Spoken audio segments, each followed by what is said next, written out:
Yesus Tuhan ditinggikan, dimuliakan dan naik ke surga. Dia berikan Roh Kudusnya, menguatkan dan menolong selalu. Sungguh ku rindu bersekutu denganmu selamanya. Salam Bapak Ibu yang dikasihi di dalam Tuhan Yesus Kristus, selamat pagi. Kiranya kita semua dalam keadaan baik, sehat, dan bahagia, serta diberkati oleh Tuhan.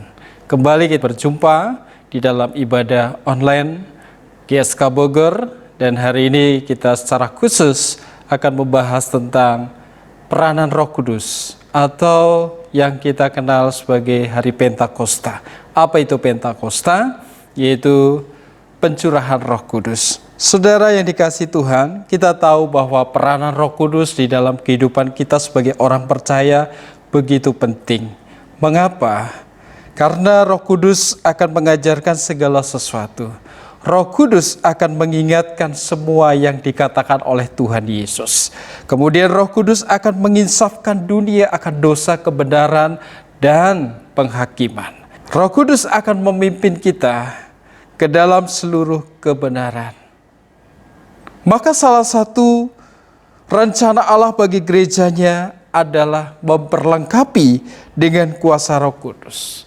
Dan dampak dari pemberian Roh Kudus atas gerejanya akan ada perubahan.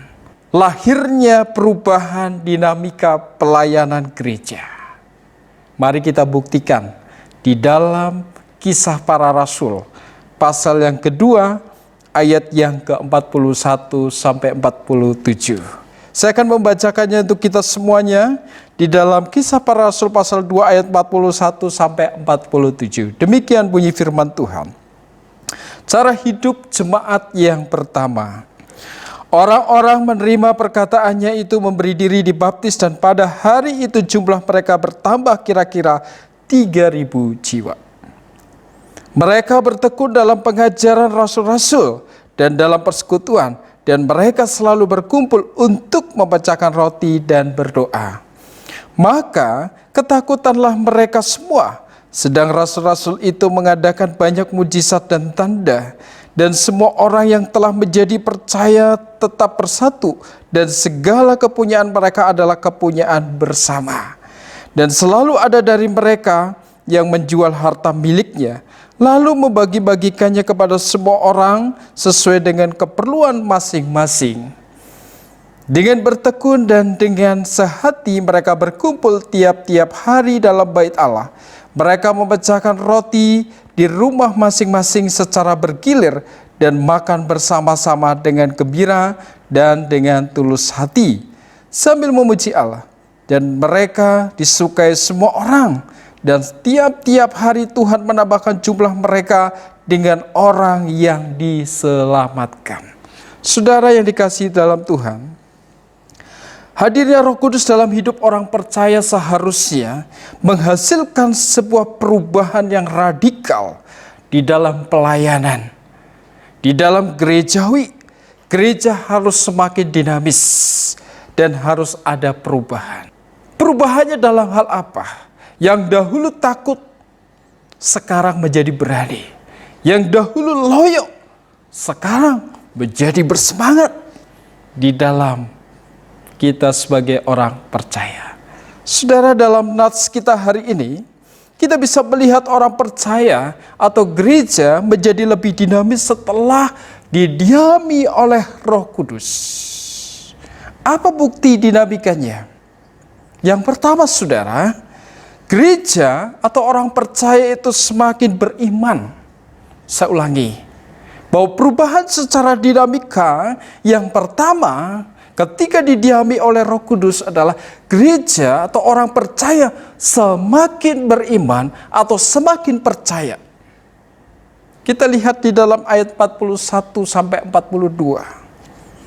Saya membacakannya untuk kita.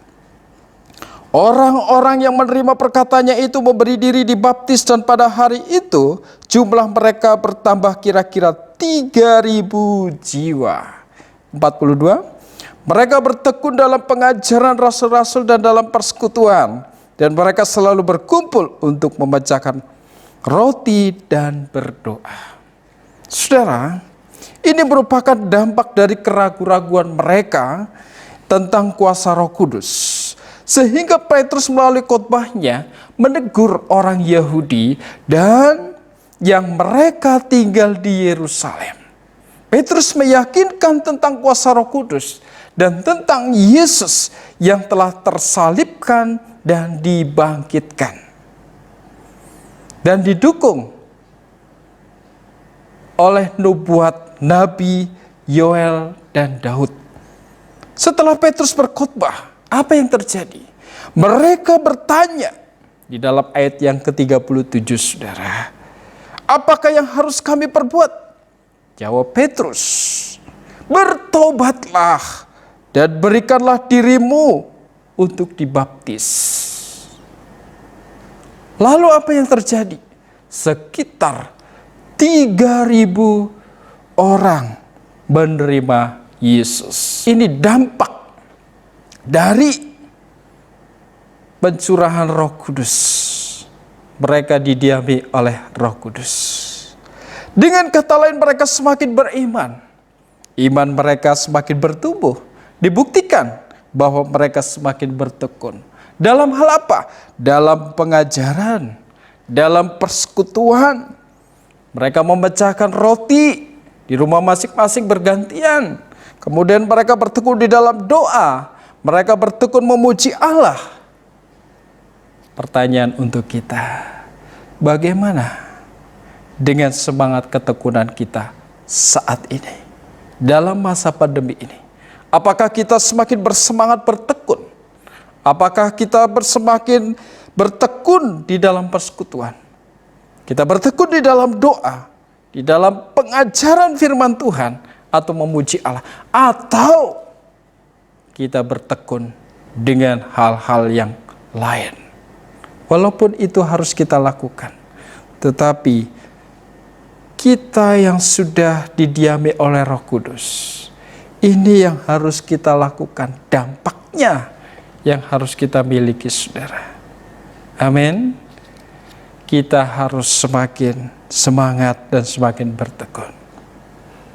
Perlu diketahui, saudara, pertumbuhan iman mereka diperoleh karena apa? Karena mereka mendengar firman Tuhan, menanggapi dengan pertobatan, sehingga Allah memperlengkapi mereka dengan kuasa Roh Kudus, sehingga mereka menjadi lebih aktif setelah didiami oleh Roh Kudus.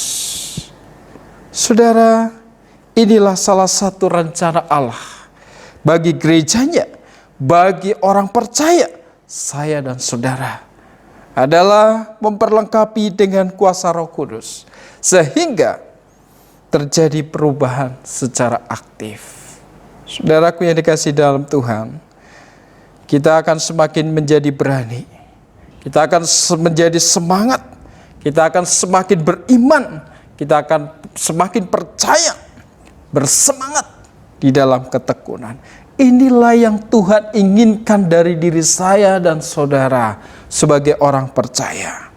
Terjadinya suatu perubahan, terjadinya suatu pertobatan pada orang percaya, yaitu kita semakin beriman, semakin percaya, dan selalu mengandalkan Tuhan.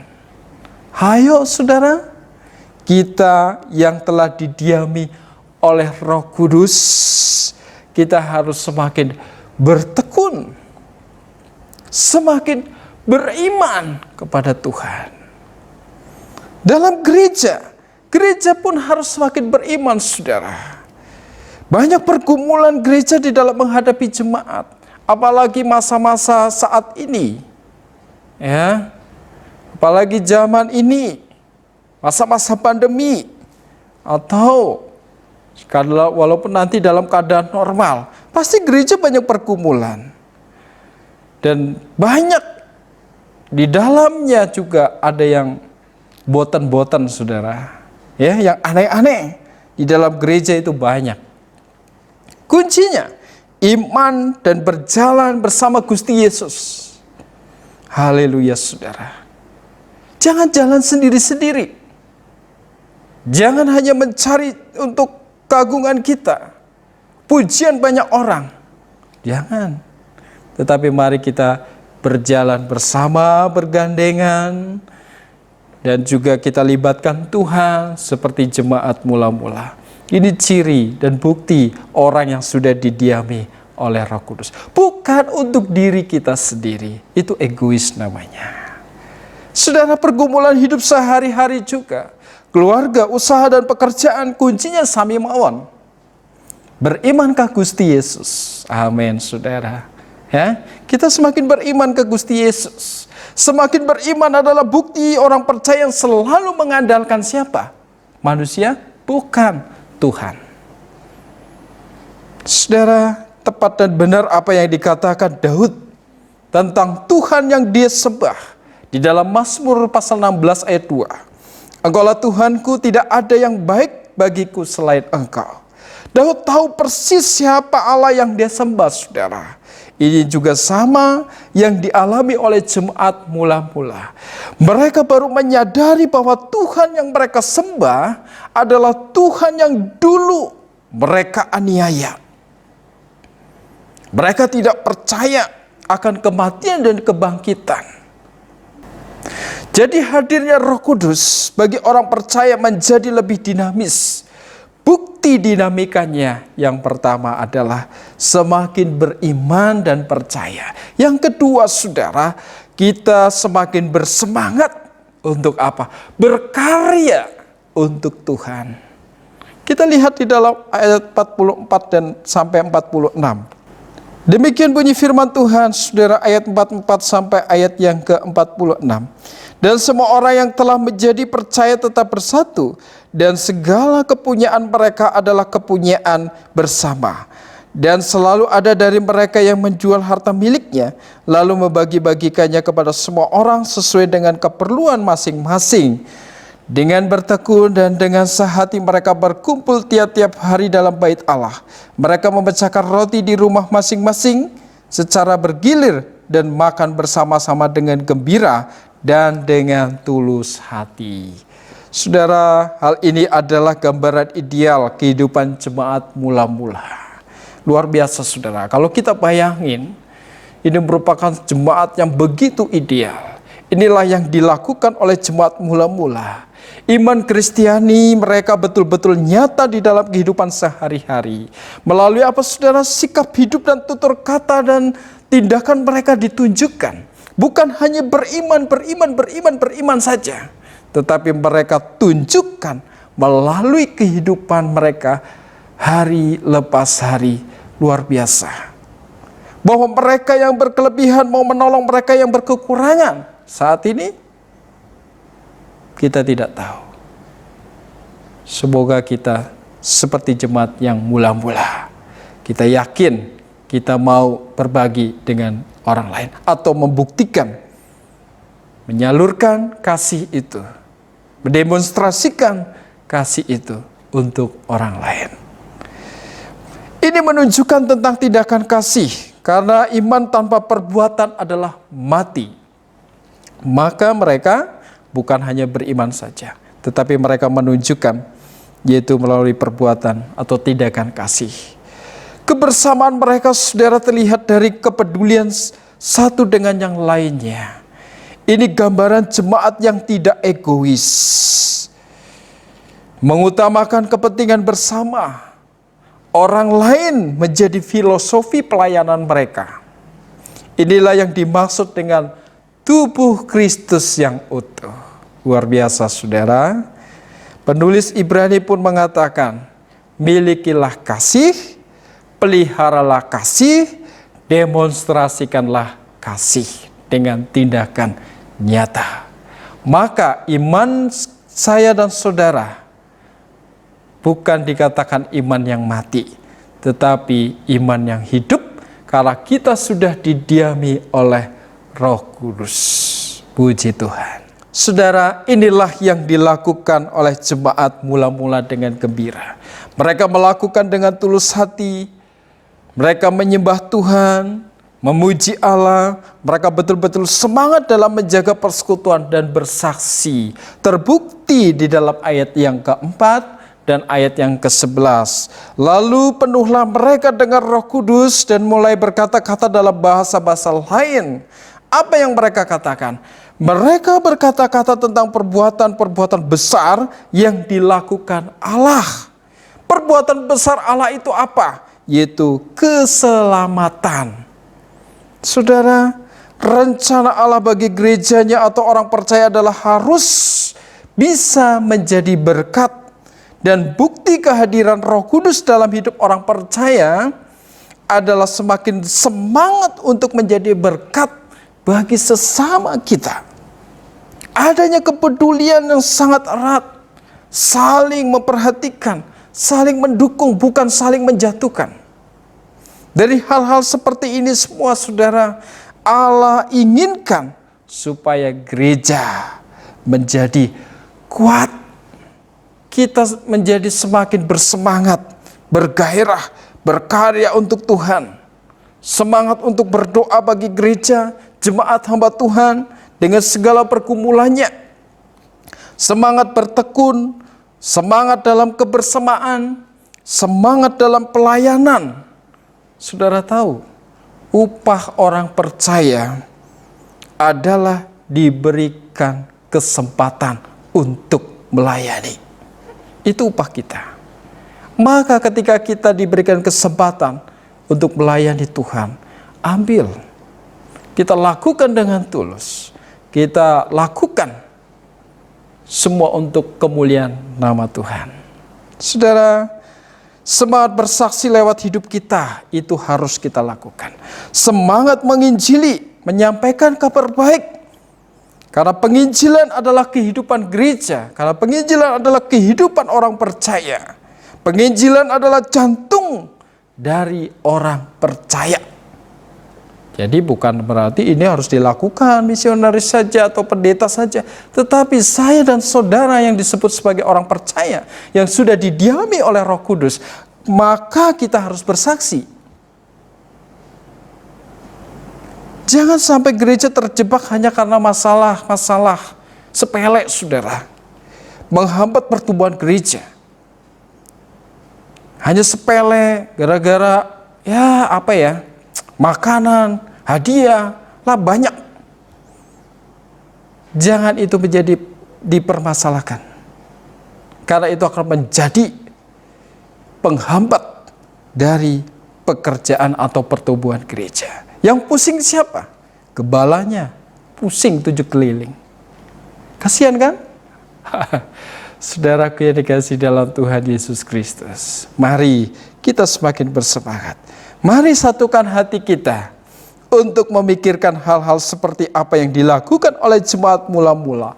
Ayo saudara, saya mengajak saudara semuanya semangat untuk berkarya bagi Tuhan yang mengarah pada satu tujuan, yaitu memuliakan Tuhan. Haleluya, saudara.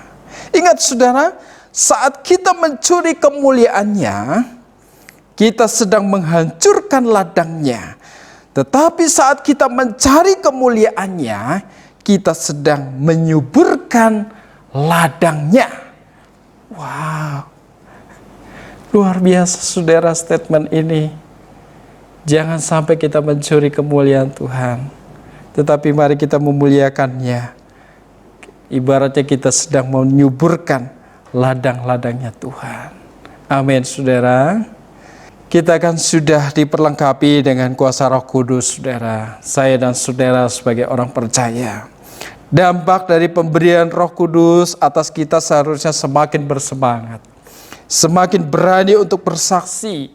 Semangat Pentakosta yang hari ini kita peringati, inilah yang menghadirkan semangat kerajaan Allah. Wajar kalau banyak terjadi mujizat, tanda-tanda ajaib yang Allah kerjakan di dalam ayat 43. Wajar kalau gaya hidup mereka disukai oleh banyak orang, ayat 47. Wajar kalau setiap hari jumlah pengikut Tuhan semakin bertambah. Hari ini kita diingatkan dan diajarkan bagaimana seharusnya kita menjadi manusia yang berguna. Tidak hanya untuk diri kita sendiri, melainkan bagi banyak manusia yang lain. Kita berguna dan kita bisa memanusiakan manusia. Itu yang Tuhan inginkan. Dan memberikan kesaksian yang indah melalui sikap hidup kita. Berjemaat yang baik dan memuliakan Tuhan. Sehingga kita bisa mengaminkan apa yang dikatakan di dalam ayat yang ke-47. Apa di sana dikatakan? Mari kita baca. Sambil memuji Allah, dan mereka disukai semua orang. Mereka disukai semua orang. Dan tiap-tiap hari Tuhan menambahkan jumlah mereka dengan orang yang diselamatkan. Luar biasa saudara.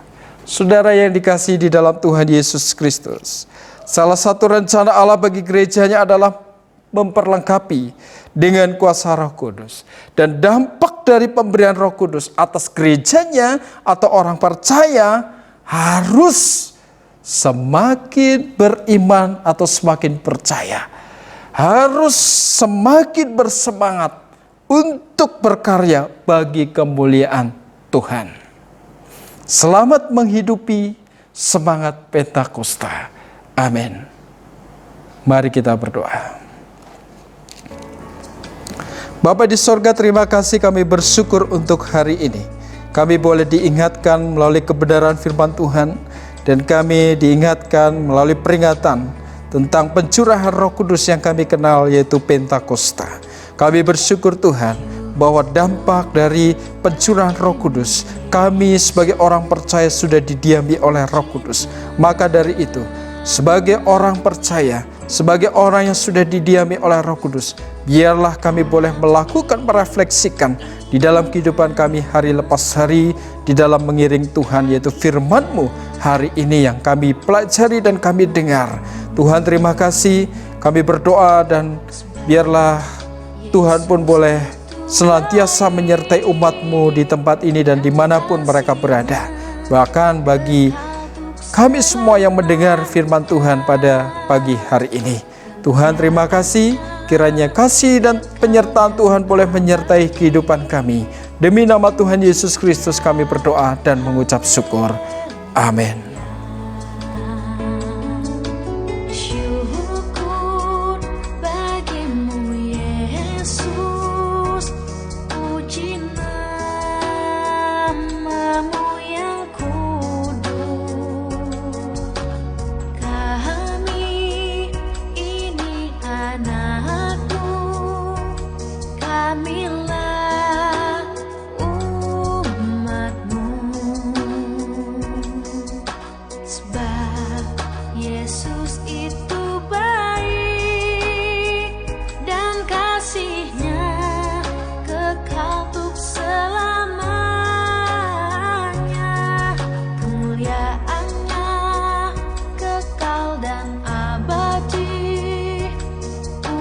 Dia